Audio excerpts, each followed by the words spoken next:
É muito bom estar aqui, realmente.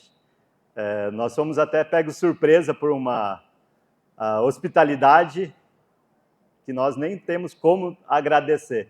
O Genésio e a Francisca, o que eles têm feito por nós. Nós nos sentimos realmente em casa. Mas só hoje que ele me disse, você devia ter se comportado como visitante. Tarde demais. Mas muito obrigado realmente pela hospitalidade do Genésio e Francisca. Foi realmente incrível estar junto com eles, né? E ouvir tantas histórias e confirmarmos juntos a fé em Cristo Jesus. Isso é o mais importante. Assim, realmente nós nos sentimos família.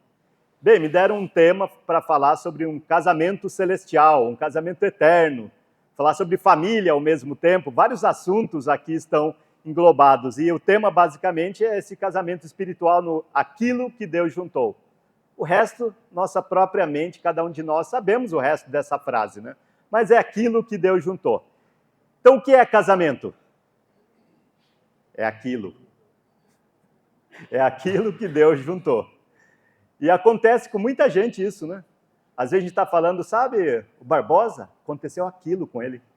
Nossa, se aconteceu aquilo com o Barbosa, pode acontecer qualquer um. Né? Quando você vê uma pessoa que, como eu, por exemplo, que é meio feio e conseguiu casar, qualquer um consegue. Né? Não necessariamente o Barbosa, mas o Barbosa é um bom exemplo também, né? E essa é uma mensagem também que eu gostaria que fosse uma mensagem assim, preventiva para os jovens. Uma mensagem preventiva, antes que aquilo aconteça com você. Porque quando acontecer, você saiba o que fazer. E para você que já aconteceu aquilo, que não separe. Que Deus juntou, não separe. Bem, o tema do Eri Cristo é esse. Já que vocês são unidos pela paz, façam tudo para preservar essa união que o Espírito lhes dá. Versão fácil de ler, de Efésios capítulo 4, versículo 3. Então, o que aquilo tem a ver com isto? Com o tema do Eri Cristo? Bem, tem tudo a ver. Porque isso aqui deve acontecer nas nossas casas. Ficaria mais ou menos assim. No casamento, vocês que foram unidos pela paz, nós deveríamos pensar que isso é o casamento. Deveria ser um pacificador nas nossas vidas, não uma guerra que se começa. Quando a gente começa a namorar com alguém, como a gente começa a ver, nossa, quanta coisa a gente tem em comum, né? Aí depois que a gente casa, todas aquelas coisas desaparecem. Como é possível? Então, já que vocês no casamento foram unidos pela paz, então, em casa, façam tudo para preservar essa união que o Espírito lhes dá. Que o casamento é um presente. É um grande presente, mas nem sempre a gente valoriza realmente aquilo que acontece com a gente. E a igreja é isso, famílias. Não dá realmente para desassociar uma coisa da outra. A igreja é composta de famílias e a família lá onde você mora, onde você vive, realmente quem você é, seu cônjuge sabe, sua mulher sabe, seu marido sabe, isso é a verdadeira igreja. Porque domingo nós passamos ali juntos, vou colocar 4 horas, estou exagerando, eu sei. Mas é muito fácil a gente fingir quem é durante 4 horas. Mas em casa você tem que ser autêntico, porque não dá para fingir o tempo todo. E essa é a verdadeira igreja. Qual é a igreja? Como é a igreja? Baseado em você e no seu comportamento em casa. Por isso mesmo esse tema tem tudo a ver com o tema do Eri Cristo. A paz, né? A união no Espírito Santo. Isso também é casamento. Deveria ser exatamente isso. O casamento é importante. Aquilo vai acontecer com todos nós, espero. Porque é muito bom também. Nunca se casou tanto no Brasil. Nunca. Cada ano se casa mais. E nunca se gastou tanto em cerimônias quanto se gasta nos últimos anos, quanto se gastou. Mas, por outro lado, nós temos aquilo que acontece com o casamento, que também não deveria acontecer. Mas vamos fazer uma breve comparação aqui, meio injusta, mas para a gente pensar e ilustrar também esse ponto. O que é mais importante? Batismo ou casamento? Bom, vamos pensar juntos então. Deus aceita uma cerimônia feita numa denominação? Sim. Deus aceita uma cerimônia feita na praia, no campo? Deus aceita num cartório? Sim, Deus aceita. Não importa onde tenha sido feita a cerimônia, Deus aceita. Deus aceita a cerimônia numa igreja católica? Deus aceita uma cerimônia espírita de casamento? Deus aceita uma cerimônia sem cerimônia nenhuma? Sim. Deus aceita. Quando uma pessoa entra na igreja, a gente não casa a pessoa de novo. Todos precisam só seguir um princípio. Tem um princípio só. Deixa o homem, pai e mãe, e se une à sua mulher, tornando os dois uma só carne. Homem e mulher. Esse é o princípio. Único princípio e que faz sentido. Isso é fertilidade. O resto, não. O resto não é nem aceito por Deus. Mas não importa onde tenha sido feito. É homem e uma mulher decidiram se unir, é na presença de Deus. Porque o casamento não tem uma regra de cerimônia, uma regra de lugar, uma regra de roupas, apesar do vestido branco da noiva, geralmente, né? Não tem essa regra, não existe essa regra. Antigamente, não sei se vocês sabiam, a noiva se casava de vermelho. Isso mudou com o tempo e virou uma tradição também. Mas a tradição antigamente era vermelho. A noiva se casava de vermelho, por vários outros motivos também. Mas o princípio divino é esse, homem e mulher. Então, lá no passado, Deus já falou sobre a questão de gênero que se discute tanto hoje. Deus determinou, está discutido no Novo Testamento já, e Jesus veio ratificando também, dizendo não mudou e não vai mudar. É assim desde o princípio, será assim até o final. Então, só vamos agora em relação a isso. Qual é mais importante? Eu sei que a comparação é meio injusta, no final a gente vai entender melhor, mas Deus aceita um batismo de criança? Deus aceita um batismo no karatê? Eu fui batizado no karatê, não precisa ser batizado de novo. Deus aceita um batismo sem fé? Não. Interessante, né? Casamento, Deus aceita qualquer lugar, qualquer cerimônia. Batismo, não. Quando uma pessoa entra na igreja, é necessário ser batizado conforme a Bíblia. Se não foi, precisa ser. Então, essa comparação sobre casamento e conversão, quando uma pessoa entra para a igreja, nós nunca casamos de novo. Não existe casamento errado, desde que se respeite o princípio. O princípio já foi dado, ratificado inclusive por Jesus. Lembrando lá no início, quando Jesus diz, no princípio, ele está lembrando Adão e Eva. É esse princípio. Jesus volta lá para Gênesis para falar sobre isso. Então não existe um casamento errado, mas existe batismo errado. Interessante isso, né?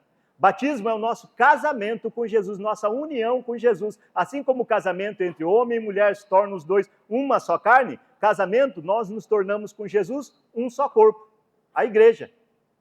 Isso é batismo, é um tipo de casamento realmente. No batismo, e sem batismo, sem salvação. E uma pessoa solteira pode ser salva. Que bênção, né? E se o batismo não é bíblico, aí sim, nós precisamos batizar de novo. Mas não precisamos casar de novo. Então veja a importância do casamento. Não estou dizendo aqui que casamento é mais importante que batismo, é só uma comparação bem pobre mesmo, para a gente pensar a importância do casamento. É tão importante que Deus aceita o casamento entre homem e mulher, não importa aonde foi feito, na presença de quem foi feito. Deus estava lá, unindo. Deus estava lá. Então, casamento e batismo são duas alianças. Não é verdade? Casamento é uma aliança feita na terra. E batismo, uma aliança feita nos céus. E que nos torna um só corpo com Jesus, e nós fazemos parte dessa grande família chamada igreja. Duas importantes alianças.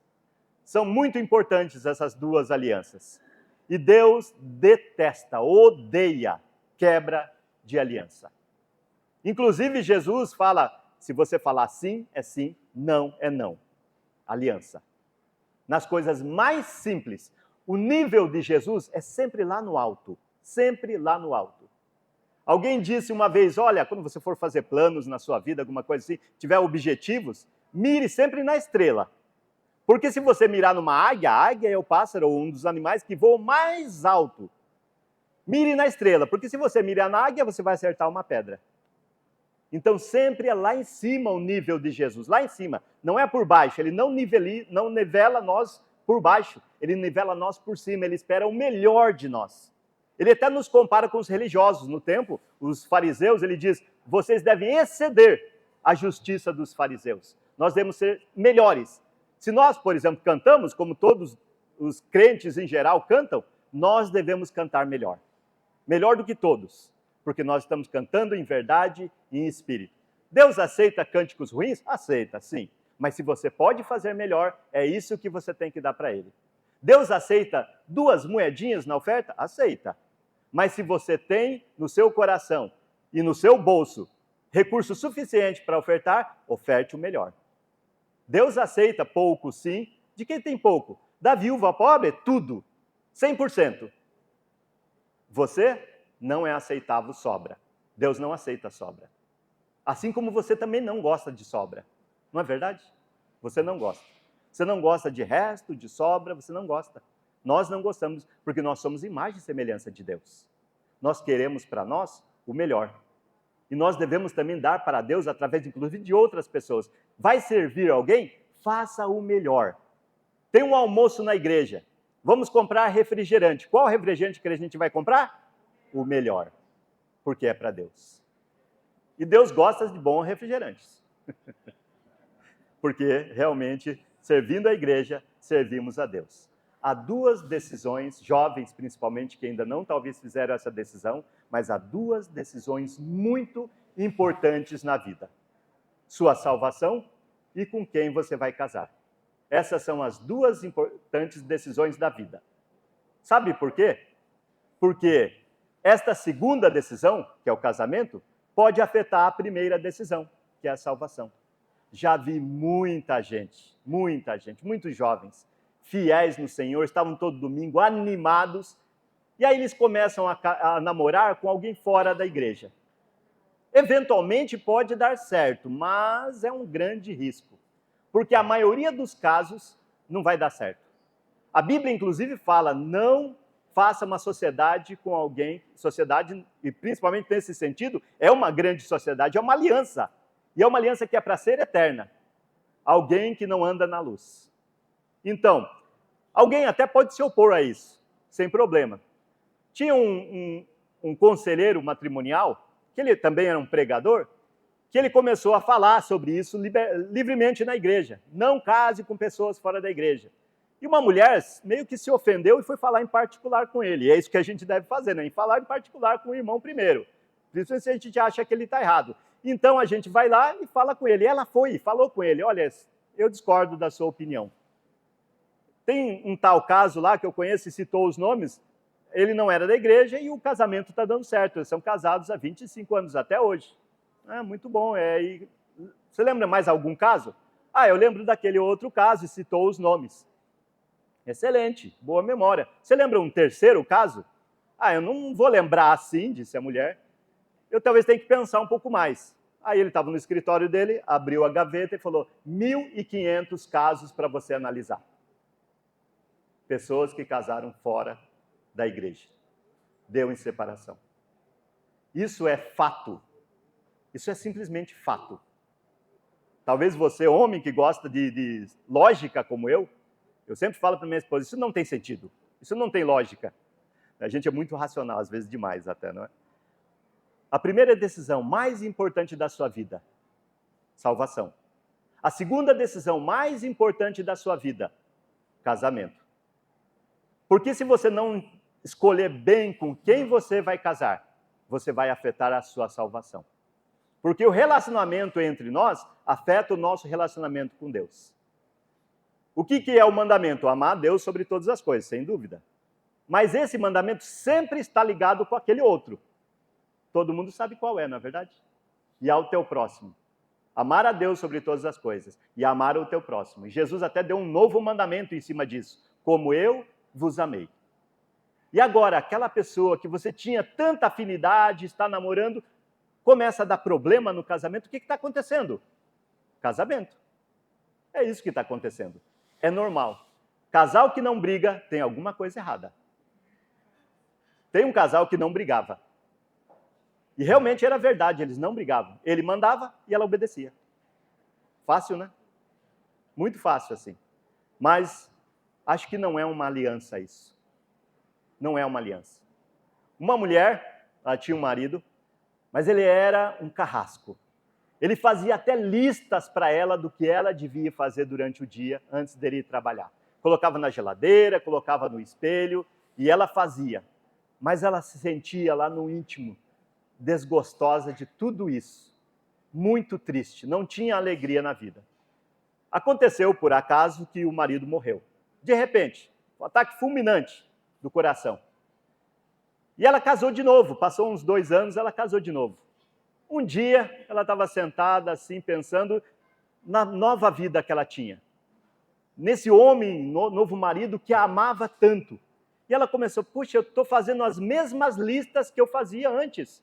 Eu faço exatamente todas as coisas que meu antigo marido que mandava eu fazer. Só que ela começou a notar, agora eu faço por amor. É diferente, muito diferente. E amor não é exatamente o que nós pensamos. Muitas vezes nós vemos aquela frase, Deus é amor.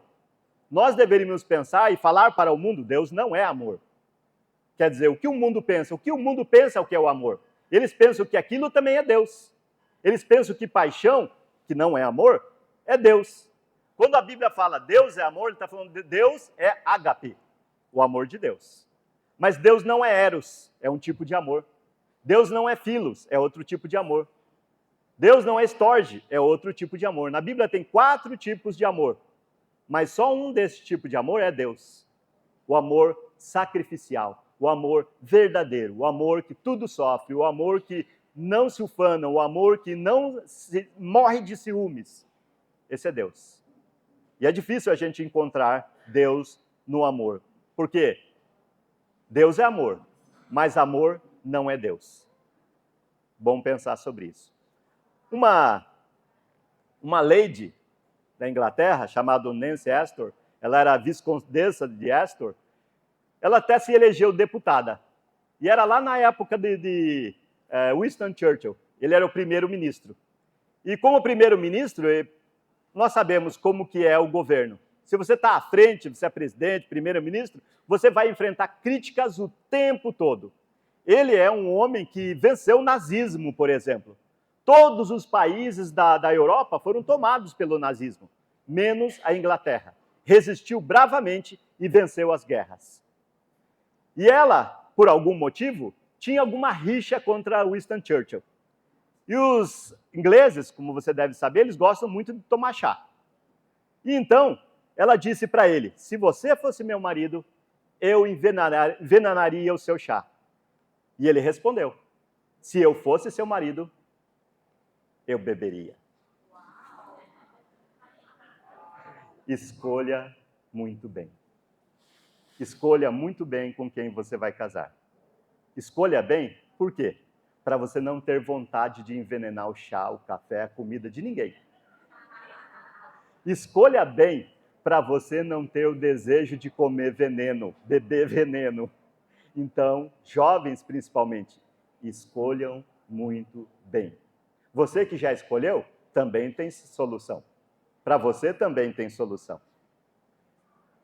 A seriedade do casamento. Veja só nessa passagem a seriedade do casamento.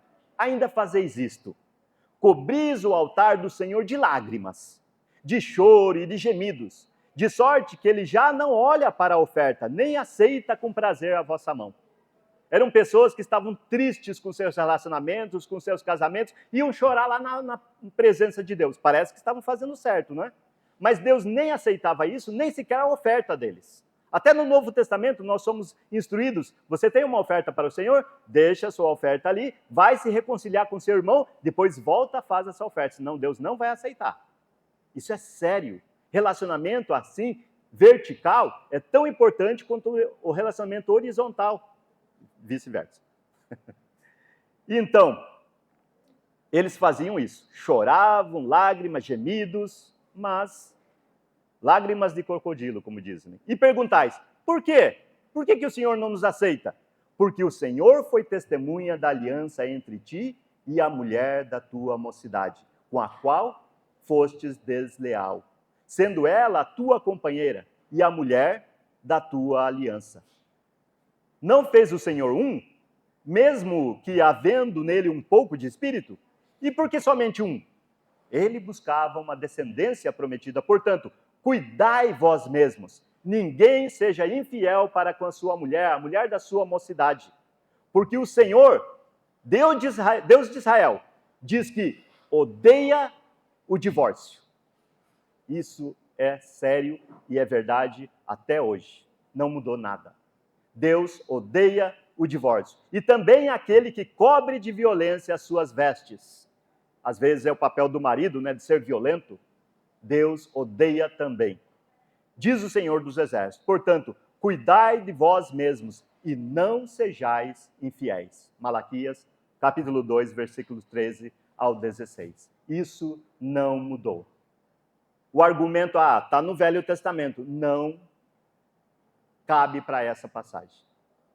Esse argumento não cabe para essa passagem. Deus continua odiando o divórcio. Deus é amor, mas Deus odeia também. E uma das coisas que Deus odeia, o divórcio. Porque é o relacionamento, uma aliança que foi feita.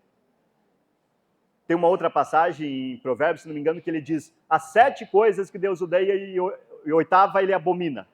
E essa 8ª é fazer rixa entre irmãos. Relacionamento.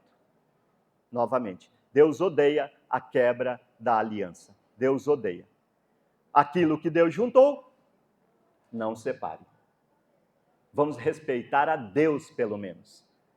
Eu poderia dizer aqui que divórcio é pecado até. Porém, é por causa de pecado. E ele pode até acontecer de fato. Bom, vamos a um outro ponto. Bênção ou maldição? Falando ainda sobre o casamento, sobre a união. É uma grande bênção. Talvez, provavelmente, você ficou orando por muito tempo para isso acontecer. Imagina só se você ganhasse um helicóptero. Não lembro exatamente que ano, eu morava perto do Center Norte, lá em São Paulo, e num dos anos, assim, eles sortearam lá no final do ano um helicóptero. Eu fiquei torcendo para poder ganhar esse helicóptero. Mas, vocês já sabem que eu não ganhei, não é? Eu vim de carro. Mas imagina, você teria essa chance, você que é bom no bingo, ganharia esse helicóptero? Enfim. Mas seria uma bênção ou seria uma maldição? Só que você teria que sair voando com esse helicóptero. Ganhou? Retira daqui, é seu. Então leva, entra aí e vai embora. Dá para confiar? Alguém mais iria com você? Sua esposa? Seu marido? Seus filhos? Alguém convidado assim para fazer um voo panorâmico sobre a cidade? Provavelmente não. Um homem tinha muito medo de voar de avião. Diz que é o segundo meio de transporte mais seguro do mundo. O primeiro, elevador. O segundo meio de transporte mais seguro do mundo é o avião. Mas esse homem tinha muito medo de avião. E aí ele estava todo tremendo, chegou assim na porta de entrada já do avião e perguntou para a aeromoça, moça, esse avião costuma cair muito? A aeromoça, meio espantada, respondeu, lógico que não. Ele cai uma vez só.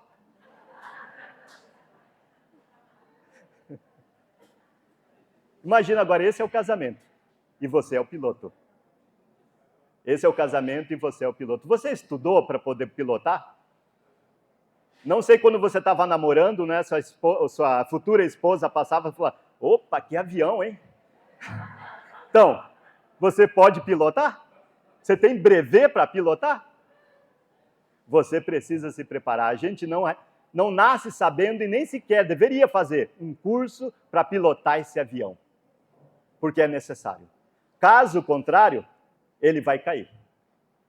E ele cai uma vez só, mas muitas vezes. Não é? Então, nós precisamos de um outro piloto, um piloto experiente, um piloto que saiba pilotar esse tipo de avião. É um piloto que nos dá segurança total. Que ele pode dizer, é 50% de chance, mas com esse piloto, 50%, ele só precisava de 1%. Ele é o único que chega. É o único que chega. Tem uma outra história de um navio, na verdade, um navio que sempre chegava meio batendo no cais, assim, e amassava até o casco e às vezes quebrava algum concreto ali. Um outro momento, o navio chegou tranquilo, chegou ali no cais, nada de anormal, todo mundo ficou espantado. Alguém, um dos tripulantes, desceu e falou: ué, o que aconteceu? Não bateu em nada, não quebrou nada? É que o nosso capitão é novo. Era um novo capitão, era um outro capitão. Jesus é assim. Eu não sei como anda o seu voo. Turbulento? Os passageiros não sentem segurança? Os filhos não são nossos passageiros, né? Eles não sentem segurança? Você não sente segurança? Você tem pensado em divórcio? Tudo bem, isso acontece. É uma opção. Às vezes é a resposta mais fácil, mas a mais enganosa possível. Os primeiros enganados do divórcio, cada um de nós.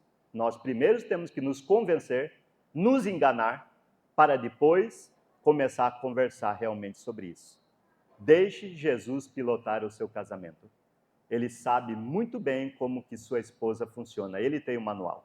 Ele sabe muito bem como seu marido funciona. Não tem gente difícil para Jesus. Todos aqueles pecados que nós sabemos que nossos cônjuges cometem, é como o Márcio mesmo falou, ele assina em cima, agora está o nome dele, ele perdoa. É um processo também. Meu pai foi muito difícil realmente, mencionado até o Rodrigo mencionou aqui. Ele até dizia, chegar algum crente aqui eu expulso. Minha mãe foi corajosa. Ela terminou o que a Bíblia diz, e no final do curso estava escrito lá, você quer receber uma visita pessoal?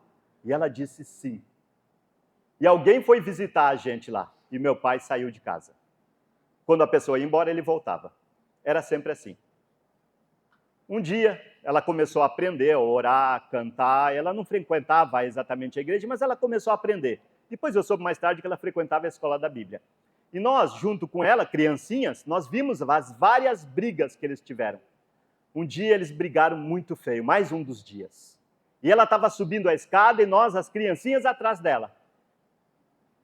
E ela falou uma frase em voz alta, e ela mesma parou para ouvir a frase, literalmente parou no meio da escada, e ela concordou com a própria frase. Ela disse para si mesma, só Deus pode dar jeito nesse casamento. Ela disse isso e deixou Jesus pilotar o resto. Por isso eu cheguei aqui hoje, de avião, Jesus pilotando o casamento dos meus pais. E eu também penso em divórcio. Minha esposa também pensa em divórcio. Mas Jesus está pilotando. A gente ainda tem medo de algumas situações, mas sempre Jesus está pilotando. Uma moça namorava com um rapaz que também não era da igreja, e ele sempre estava lá, frequentava, mas nunca tinha decidido nada. E aí um dia o rapaz, falando na frente dos irmãos ali, falou, acho que nós temos tudo certo agora para nós casarmos. E o pregador falou, não tem não.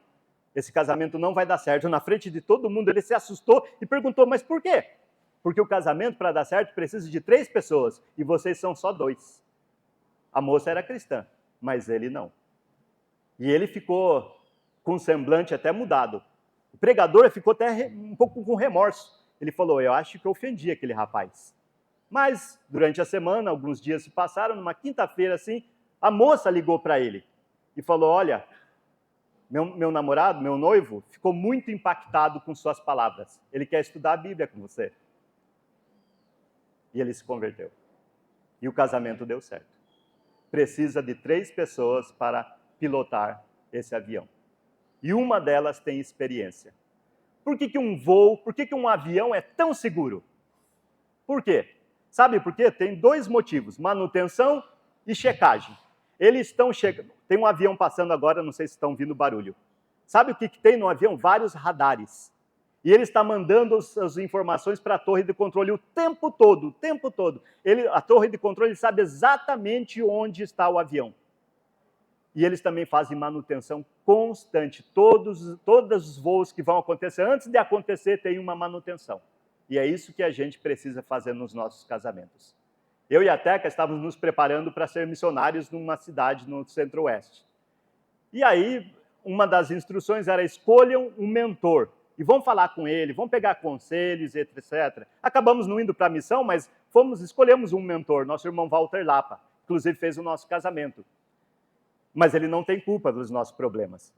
Enfim, fomos falar com ele é conselheiro matrimonial de casais e psicólogo, inclusive, e fomos no final do culto lá no Metrô Sul, no Jabaquara, e quando chegamos lá para conversar com ele, os irmãos já estavam se despedindo para ir embora, e a gente frequentou lá, então a gente conhece todos os irmãos, cumprimentamos e deixamos todo mundo embora para a gente conversar, nós três lá. E ele falou para a gente, olha, muita gente chegou para mim e perguntou, por que o João e a Teca vieram falar com o Walter? Será que eles estão com problema no casamento? E aí ele disse, as pessoas só me procuram quando não tem mais jeito. Você está com problema no casamento? Agora é a hora de fazer manutenção.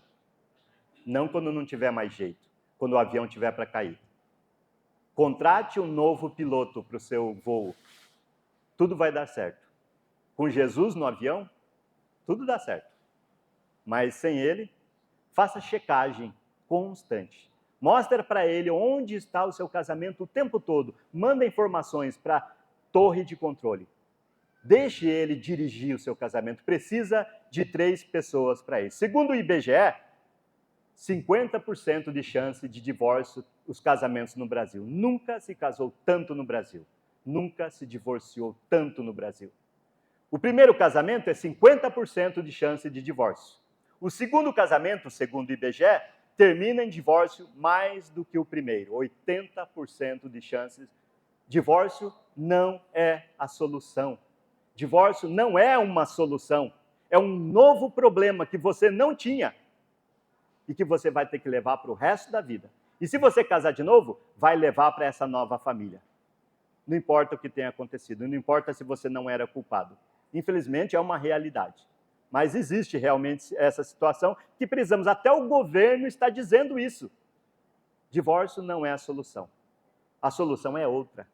A solução é o perdão, é o amor, é recomeçar. É lembrar o que aconteceu, mas lembrar também que perdoou. Todas as vezes.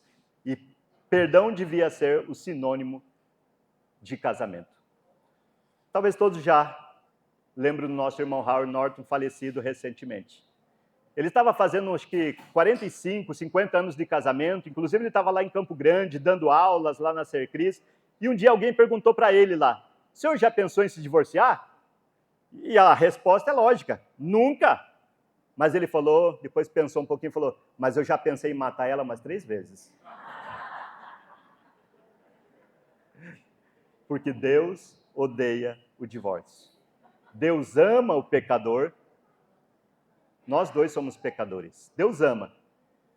Mas Deus odeia o pecado. Mas Deus não vai jogar o pecado no inferno. Só o pecador.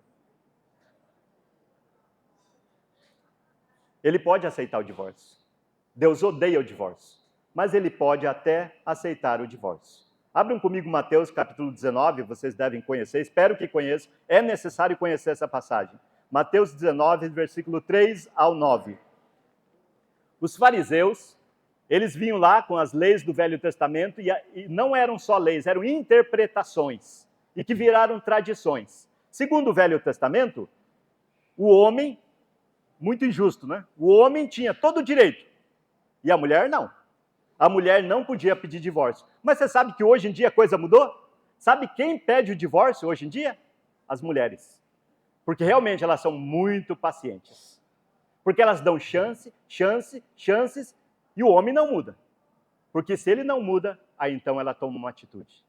Hoje em dia quem pede o divórcio são as mulheres. Mas no passado, só o homem dava o divórcio. E eles perguntaram, é lícito para o homem repudiar sua mulher por qualquer motivo? E era exatamente isso que acontecia. Jesus respondeu, vocês não leram lá em Gênesis que o Criador, desde o princípio, fez homem e mulher, tornando os dois uma só carne? De modo que já não são dois, mas uma só carne. Portanto, que ninguém separe o que Deus juntou. Os fariseus então perguntaram, por que Moisés ordenou dar uma carta de divórcio e repudiar a mulher? Jesus respondeu, foi por causa da dureza de coração de vocês. Esse é o grande motivo do divórcio até hoje, e não vai mudar. É a dureza do nosso coração. Por isso, Mas não foi assim desde o princípio. Não é assim. Não é esse o plano original de Deus. Jesus termina dizendo: eu, porém, lhes digo, quem repudiar a sua mulher, a não ser por um único motivo, não sendo por causa de relações sexuais ilícitas, e casar com outra, comete adultério. E nós, como igreja de Cristo, não devemos deixar isso entrar. Uma pessoa divorciada, precisamos conversar com ela, que ela está estudando a Bíblia. Precisamos conversar seriamente com essa pessoa. Precisamos saber mais. Precisamos abrir o diálogo, deixar ela contar tudo. E realmente orar, jejuar por aquela pessoa, para que ela realmente possa ser salva. Porque ela já está correndo o risco de não poder mais. Não quero entrar muito no mérito da questão, mas são essas palavras de Jesus. E Deus odeia realmente o divórcio. Para algumas pessoas, o casamento é uma prisão, que você só ganha liberdade por mau comportamento. E se você realmente for bem mal comportado, você vai ter que arcar com as consequências. São tristes as consequências. E o que Deus deseja? Qual é a vontade de Deus? O que realmente Deus deseja? Vocês não conhecem Olinda e Justo, mas eu vou apresentar para vocês. Olinda, ela morava no interior, lá em Minas Gerais, Três Corações, mas não na cidade de Três Corações, numa fazendinha lá. Raramente eles iam para a cidade, raramente. Mas um dia pegaram Olinda e levaram para a cidade, falaram para ela: escolha qualquer tecido que você quiser, desde que seja branco. Naquele dia ela descobriu que ia casar. E o marido, o futuro marido dela seria este homem, chamado Justo. Eu conheci muito bem os dois, Olinda e Justo. E realmente ele era muito justo, mas ele não era cristão, mas muito justo. E ele conhecia realmente muita coisa da palavra de Deus e era uma pessoa muito justa. Eu o chamava de meus avós. Deus deseja de nós adaptação. É isso que Deus deseja de nós. Olinda e Justo não se escolheram. Eles não tiveram esse prazer. Antigamente, as famílias escolhiam com quem você ia casar. E Deus deseja que nós nos adaptemos. É isso que Deus deseja de nós. Não a separação, mas a adaptação. Não separação, adaptação. Tem alguma parte do seu corpo que você não gosta? Não precisa falar. Mas todos nós temos. Né? Todos nós temos uma parte do corpo do que não gostamos. No meu caso, são meus músculos. Eu acho que eles me ressaltam muito. Né? Ele está concentrado aqui. Músculo de porco, de boi, de tudo que você possa imaginar. Mas tem alguma parte do seu corpo que você não gosta? O que você faz, então? Corta fora. Não, né? Você não corta fora. O que você faz? Você escolheu? Você escolheu essa parte do seu corpo ou uma parte qualquer do seu corpo? Você escolheu? Tem gente que entrou na fila da beleza, né? Mas tem gente que ficou conversando. Quando eu vi era tarde demais, eu entrei bem atrasado. Você não escolheu nada do seu corpo. O que você faz com os membros que você não gosta? Então, se adapte. E é isso que você faz. Você se adapta aos seus membros.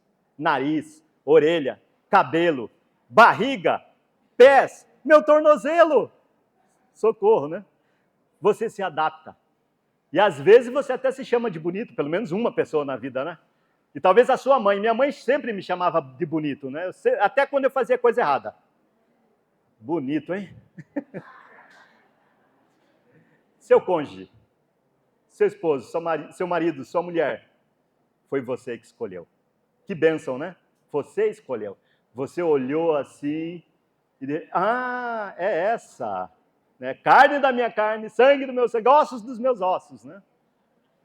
E sua esposa também dá para casar, né? Talvez não seja muito bonito, mas dá para casar. Você escolheu o seu cônjuge. Então, é um presente de Deus. E para alguns de nós aqui, como no meu caso, foi fruto de muita oração. Não só eu, até a minha mãe orava. Mas, e agora? Agora você quer cortar fora? Carne da sua carne? Os dois se tornaram um. E você quer cortar fora? Isso não faz sentido. O mínimo sentido. Nós precisamos nos adaptar. Olinda e Justo não eram cristãos, não se escolheram, viveram até o fim das suas vidas juntos, se adaptaram um ao outro. Esquece essa palavra que o mundo te fala. O importante é ser feliz, o importante é o amor, porque eles não estão falando a verdade. Uma das coisas que nós precisamos entender é que amor é decisão. Justus e Olinda se decidiram ficarem juntos até o final. E eu conseguia ver o amor entre eles. Porque amor não é um sentimento. Amor é decisão. Sentimento é carnal. É chamado de paixão. Isso é sentimento. E paixão, sendo carnal, não é espiritual. Quando você se apaixona por alguém, lembra como que é? Seus olhos ficam cegos, na verdade, você não vê a realidade. Mas os vizinhos veem, toma cuidado. Então, abre os olhos para o amor verdadeiro. Então, o amor verdadeiro chama-se adaptação, se adapte. Pense em Jesus. Jesus, o nosso Senhor, igual a Deus, se rebaixou para ser homem, para ser igual a nós, para que nós pudéssemos um dia, finalmente, ser igual a Ele. Se humilhou em forma de servo. Olha para si mesmo, essa é a forma de servo. O corpo humano, forma de servo. E se humilhou até a cruz, a ponto de morrer na cruz por cada um de nós. Ele se adaptou a nós. Isso chama-se amor. E Deus amou o mundo de tal maneira, Jesus se adaptando aqui, para que nós, um dia, pudéssemos realmente ter esse amor de tal maneira. Casamento é importante. É a segunda decisão mais importante da sua vida, porque pode afetar a primeira decisão mais importante. É uma aliança, não é um contrato que você pode quebrar. Deus inventou o casamento. Atacar o casamento é atacar diretamente a Deus. Siga os princípios básicos, somente. Homem e mulher. Junte-se na presença de Deus e quase que não tem regras para isso. Quando Adão e Eva foram casar, eles foram no primeiro cartório de... Não foram, né? Não tinha isso. E não é necessário ainda hoje, se as pessoas querem se unir, poderiam, mas é claro que nós, obedecendo à lei também dos homens, segundo que a palavra de Deus nos ensina, nós oficializamos isso. Tinha um casal que estavam juntos há muito tempo, um pregador falou, olha, vocês estão juntos há tanto tempo, né? E falou para o homem, passa ela para o seu nome. Vai lá no cartório e passa para o seu nome. E é isso o casamento. Ela me pertence e eu pertenço a ela. Nós nos pertencemos no Senhor. Deixe seus pais, fisicamente, emocionalmente. Continua, é claro, os laços nunca vão ser desfeitos, mas uma nova família se forma. Mas não esqueça da terceira pessoa, o piloto. Não adianta ganhar um avião. Nossa, olha, viu o avião que eu ganhei? Mas não adianta, se não tiver um piloto. Porque esse avião, às vezes, vem com uma direção esquisita, que nós não vamos entender, seja o marido, seja a mulher. Mas o piloto sabe como é que pilota esse avião. Foi ele quem criou. Uma bênção ou maldição. O que é o casamento para você? Bênção ou maldição? Casamento realmente é uma bênção de Deus, mas você tem que colaborar. Deixe as escolhas também. Se você ainda não escolheu, deixe nas mãos de Deus. E eu falo por experiência própria. Eu ia em acampamentos, vários acampamentos. Nasci em Curitiba e nós fazíamos muitos acampamentos. Cada 3 meses nós tínhamos acampamentos. Para promover, inclusive, essa integração entre os jovens. E nós fazíamos acampamentos até com Campo Grande, Mato Grosso do Sul, interior do Paraná, vários acampamentos nós tínhamos. Eu sempre ia, desde adolescente, pensando em arranjar uma namorada. Só me dava mal. Né? Eu descobri que eu era feio. Apesar da minha mãe dizer que era bonito. Mas um dia que eu decidi, deixa nas mãos de Deus. Aí apareceu o presente. Uma grande surpresa. Não quero, depois você vou ser cobrado depois, mas Deus fez a melhor escolha que eu já imaginei. Não imaginei. Deus fez uma escolha que eu não teria capacidade, nem mereço. Deus foi muito generoso comigo. Deixe a escolha nas mãos de Deus. Se você já escolheu, já vamos falar sobre isso. Deixe Jesus pilotar também o casamento. Divórcio é contrário à vontade de Deus. Deus odeia isso. Não é uma solução, apesar de ser uma opção. Mesmo não escolhendo o seu corpo, você se adapta. Você não corta um membro.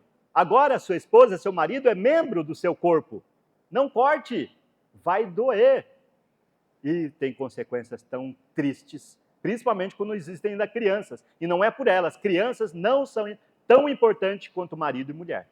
Assunto para uma outra oportunidade.